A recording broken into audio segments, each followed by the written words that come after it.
is on our fate line, which runs from the middle of our palm and straight up here. Normally it will go straight all the way up to Saturn here. That's our fate line, that's our destiny.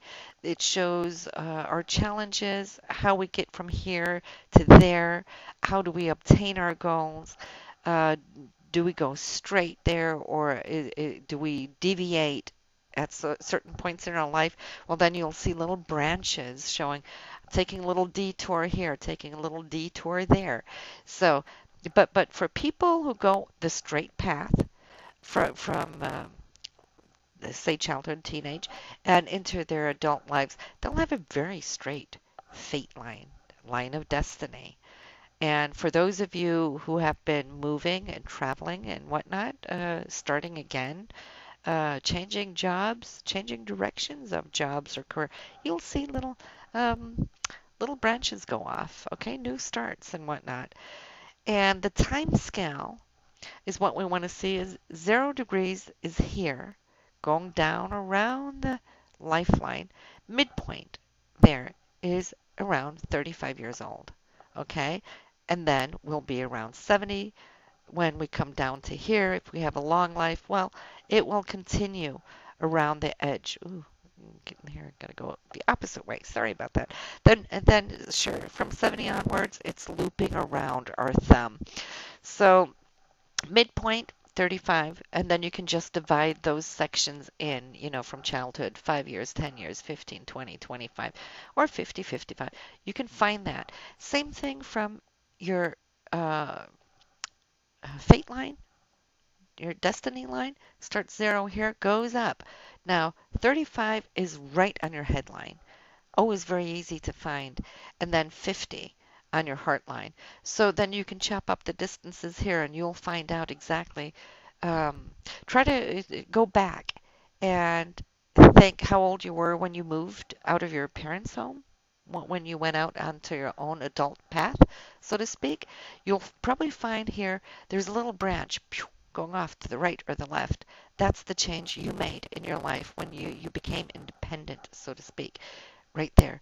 And and then you can start recognizing other little lines and branches and signs on your lines. That's how you can mark the timelines on these. So this is good. Um, we have the mounts of Jupiter, Saturn, Sun, and Mercury. What do they mean? Jupiter having a big bump here shows that you are jovial, that you are outgoing, you externalize a whole lot of things, you're a great friend, you're always optimistic, and you are a giver. You're not a doubter. You always trust in the best that ultimately you'll get there, and this is why you give. Now, Saturn, on the other hand, if you have a huge bump on Saturn, not followed up by the bumps here on the other sides, well, then you're a skeptic born, and that's okay too. But it will take you probably a little longer to, get out there or get your goals, but you plod along with no stop anyway. You're secure. You go that safe road, so to speak. You're not like Jupiter that is so optimistic that it will try every single new path to get there. Jupiter just trusts. So, but it's good to have a good balance between the two because you do want to be realistic too, you know. And this ring finger, I got my ring turned backwards just so we don't have a bland, boring hand to look at. So I put my ring that way. Why? Because I can. Now, the ring finger is your sun finger. The sun represents the I am. Who am I in this universe? This is you and your energy coming out and how you share yourself to the world. So the sun, having a good bump on the sun, shows that you have a very good self-esteem. You like to come out. You like to share. You know who you are. You're not timid or shy. You can also very much so be the artist that expresses yourself, either through the written word, it could be through art, it could be through the theater and drama and whatnot. But to have a good sun bump is really nice. For some, they have it early in life, and they can flow with that. Like Leos have this natural sun energy coming out that share with the world. And other people, they gain it through life. They gain it through experience and comfort zones as they go along. Mercury, little finger, this bump right here shows how you communicate. Mercury's our thinking, the linear thinking. Uh, as I'm communicating to you, it's one word after the other. It's linear when we express ourselves. So how do we do that? And do we do it well or do we not? How does Mercury function in the sense of timelines? Mercury being linear, it also rules time, see, in some way. Whereas Uranus is the higher octave of Mercury, which is much more interesting as far as downloading information. It's like if I was to express a picture to you, look at this picture behind me, for example. Mercury would have to start and explaining to somebody who couldn't see it, somebody who was blind or somebody who was not there. I'd have to say, up in that right-hand corner, you see the yellow, and there's this yellow coming down. There's a big kind of orb or blob or ball or something that's green, and it's kind of tying in. It takes forever, but that's what Mercury does. It's linear. Now, the Uranian way of thinking is a full download.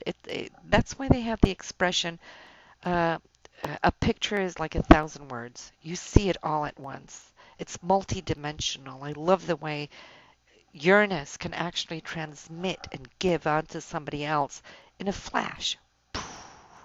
It's right there. Fantastic. This is where all that psychic energy comes in because you get it in a flash and you can relay information to your clients with that Uranian context. When I work with my clients, I get these flashes and I can go poof, poof, poof, poof, and I can start talking about their lives like this. Why? Because I get the picture and then I can see it, and I'm connecting with you. See, so it's not something you can think along any lines like Mercury would. That's why Mercury is not psychic. It's just communication and it's just intellect processing. But psychic energy is totally Uranian and Neptunian. Neptune to kind of hone in and feel your client, but Uranus is definitely that full download of information that we get.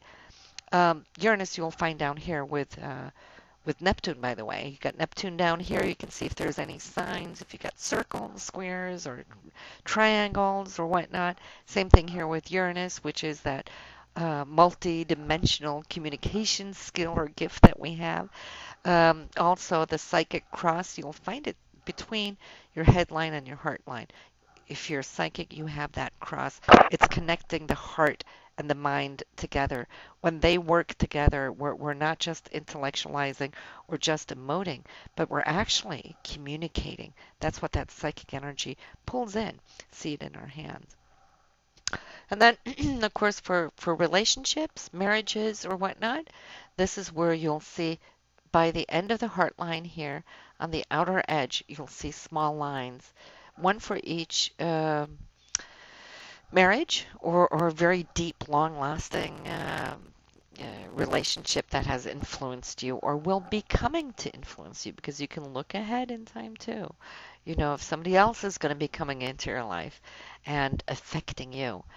Children, we have at the bottom of our little finger right here. If you look to the line under here, not the horizontal one, because that's just a wrinkle, when we bend our finger. That's not what we want. You want to look for the vertical lines that cut from the finger down into your palm here. If they're straight, that's supposed to be boys, and if they're slanted, little girls. You can start counting either how many children you're going to have, or you can also validate and verify how many children you already have. The ones that are born will always be deeper, and the fainter lines are future children not yet come in. But I see that we're already coming up in the 20 minutes, so this was just going to be a small little short introductory. We can go through the various places in our palm, do them one by one, go a little deeper, but feel free, to ask any questions. And like I said, I don't do personal readings here on YouTube. I do not. But you can always find me for personal readings for my day job is within love and relationships, and you can find me on keen.com under my name. Okay, well, nice talking to you, and we will continue to dig in.